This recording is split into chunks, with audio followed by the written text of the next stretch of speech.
ይሄ ጦርነት እኛ የፈለግነው እኛ የጀመርነው ጦርነት አይደለም። ያው እናንተም እንደምታውቁት መንግስትም ከፍተኛ የማባበልና ችግሮቹን በሰላማዊ መንገድ የመፍታት ስራ ሲሰራ ነው የነበረው ለሁለት አመት። መከላከያም አንዳንድ መከላከያን እንቅስቃሴ የሚያደናቅፉ ስራዎች ጁንታው እየሰራ መከላከያም ከፍተኛ ትግስት አድርጎ እንቅስቃሴው ተገቶ ያለ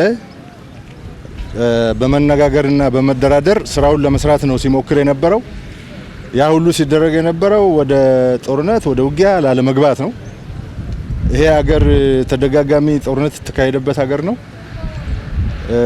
ካሁን በኋላ ጦርነት ለዚህ ሀገር አይመጥንም። ይሄን ሀገር ወደ ኋላ ይመልሳል። የእስከዛሬው ታሪካችን ይበቃል። በይቅርታ መንፈስ ሀገራችንን እንገንባ የሚለው የመንግስት አቅጣጫ በሰራዊቱም ተግባራዊ ሲደረግ ነው የነበረው። ያም ሆኖ ይህ ግን ሰዎቹ ከመጠን በላይ አብጠው የገዢ መደብ መንፈስ ተላብሰው ገዢ መደብ ነገር አይገባውም፣ ህዝብ አያዳምጥም፣ ተጓዳኝ ነገር አያዳምጥም። በጣም ትምክተኛ ነው ገዢ መደብ እና ይሄ የገዢ መደብ ባህሪ በጣም ስለተጠናወታቸው ከነገ ተነጎዳ ይቀዘቅዛሉ፣ ይሻሻላሉ፣ ችግሩን በሰላም መንገድ ይፈታሉ ተብሎ እየተጠበቀ እያለ እነሱ ህገ መንግስቱ በሰጣቸው መብት የጸጥታ ኃይል አደራጅተው የጸጥታ ኃይሉን ወደ መከላከያ ነው ያዘመቱት። መከላከያ ቀደም ሲል እነሱ 27 አመት ስልጣን ላይ በነበሩበት ጊዜ እነሱ የገነቡት ነው፣ የነሱ ልጅ ነው። እነሱ ቀስቅሰው አገር ተከላከል ብለው ቃለ መሃላ አስገብተው ያደራጁት ነው። አብረን ነው ያደራጀ ነው ከነሱ ጋራ። ሰው መልሶ ልጁን አይበላም። ሰው መልሶ ልጁን አይበላም። ይሄ እነሱን የሚጠብቅ ሰራዊት፣ እነሱን የሚከላከል ሰራዊት፣ የነሱን ደህንነት ለመጠበቅ የመጣ ሰራዊት የትግራይ ህዝብን ጨምሮ እነሱን የሚያገለግል የሚያከብር በኢኮኖሚውም ላይ የራሱ ከፍተኛ የሆነ እገዛ ያለው ኃይል በጣም ታዛዥና ህዝባዊ ሰራዊት የነበረውን ኃይል በጣም ክህደት በተሞላው ምንም ጭላጭ ሰብአዊነት የሌለው ኃይል ስለሆነ የራሱን ልጅ ራሱ መልሶ የበላ ኃይል ነው። ይሄ ኃይል የኢትዮጵያ ህዝብ ጠንቅ ነው፣ የትግራይ ህዝብም ጠንቅ ነው። አሁን ለመከላከያም ጠንቅ ሆኗል። መከላከያ ራሱን የመከላከል ግዴታ አለበት። መጀመሪያ አገር ለመጠበቅ ራሱ መከላከያ ደህንነቱ መጠበቅ አለበት። የመከላከያ ደህንነት ነው የተደፈረው እና ያም ሆነ ይህ በዚህ መንገድ አድርገው ወደማንፈልገው ውጊያ አስገብተውናል። ወደ ውጊያ ከገባን በኋላ ደግሞ በጀግንነትና በእልህ በቆራጥነት በተጠቂነት መንፈስ ሰራዊታችን ከጫፍ እስከ ጫፍ ተነቃንቆ አንድ ወታደር ራሱን አባስቶ ደምስሷቸዋል፣ ተደምስሰዋል።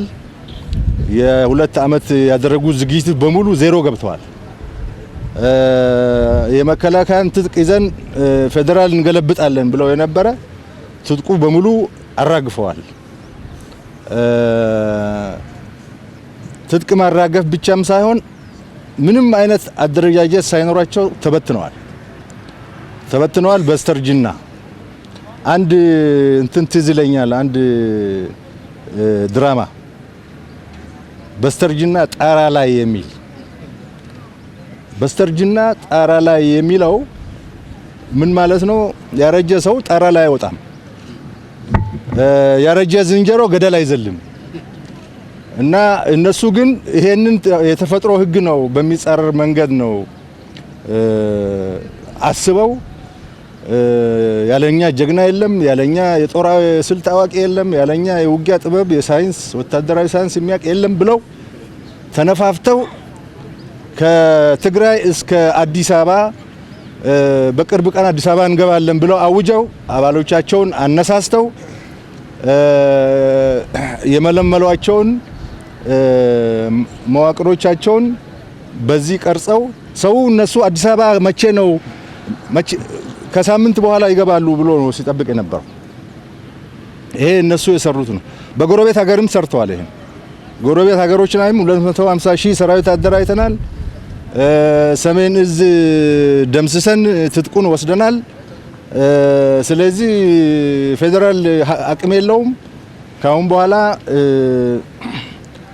ኢትዮጵያ እኛ እጅ ላይ ትወድቃለች ብሎ ነው የፕሮፓጋንዳ ስራ ውስጥ ለውስጥ ሲሰሩ የነበረው እና ይሄ ኃይል ልኩን የማያውቅ ውትድርና ራሱ የዛሬ 27 ዓመት 30 ዓመት በፊት በነበረው እሳቤ ለመዋጋት ራሱን ያዘጋጀ ደርግን ሲደመስስ ደርግን ለመደምሰስ ያስቻለው አስቻይ ሁኔታ ምንድነው የሚለውን ያልገመገመ አሁን ያለው ሁኔታ ደግሞ በሚገባ ያላየ የትምኪት የገዢ መደብ የድንቁርና ውሳኔ ነው ወሰነው። የድንቁርና ውሳኔ ሁልጊዜ እንደ ጉም ነው የሚበነው እና ይሄ የነሱ እቅድ የነሱ ፍላጎት የነሱ ግብ ሁሉ ከሽፎ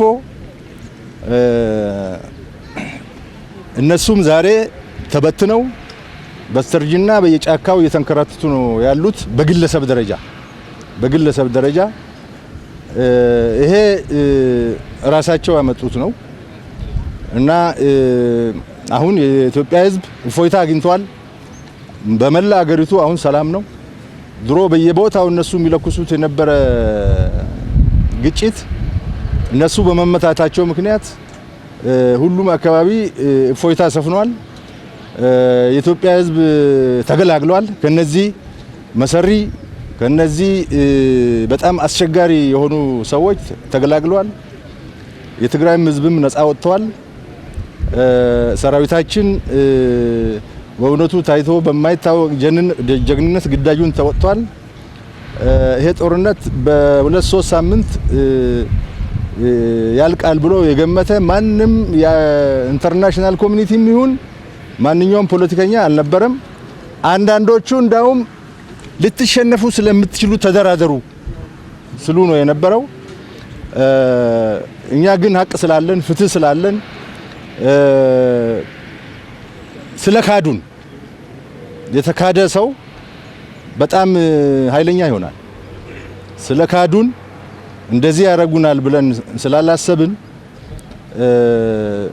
በእልክና በወኔ ባደረግነው ውጊያ ይሄ ጁንታ ላይመለስ ለመጨረሻ ጊዜ የተደመሰሰበትና አሁን ወንጀለኛውን ፈልጎ ለሕግ የማቅረብ ስራ ለመስራት በመስራት ላይ ነው የምንገኘው።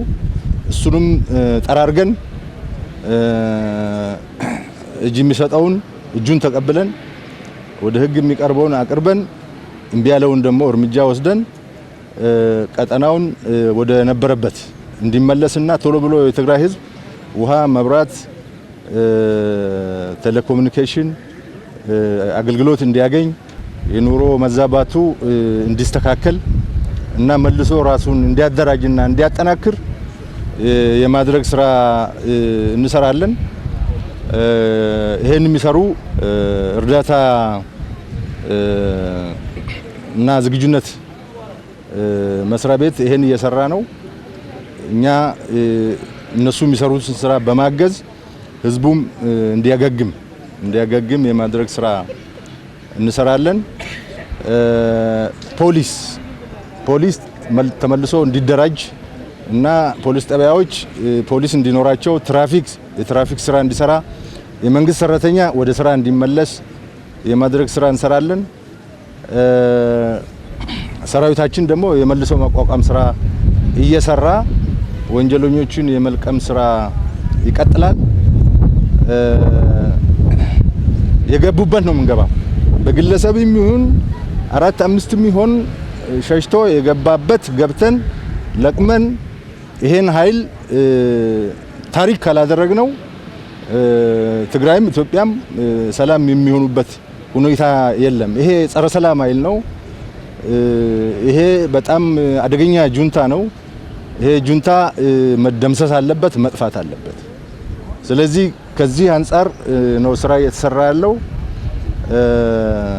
ሰው የታሉ ሰዎቹ ይላል። አይጥ መፈለግ በጣም ከባድ ነው። አይጥ ወደ ጎሬ የገባ አይጥ መፈለግ ከባድ ነው። መያዛቸው አይቀርም፣ መደምሰሳቸው አይቀርም፣ ግን ጊዜ ይጠይቃል። ሰራዊታችን አሁንም አንዳንዶቹን ተቆጣጥሯል። አንዳንዶቹ ማሊያ ቀይረው ወደ ከተማ ገብቶ መደበቅ ጀምሯል እና ሰራዊታችን እየያዛቸው ነው። በጣም ጥሩ ደረጃ ላይ ነው ያለነው። ጦርነቱ በድል ነው የተደመደመው።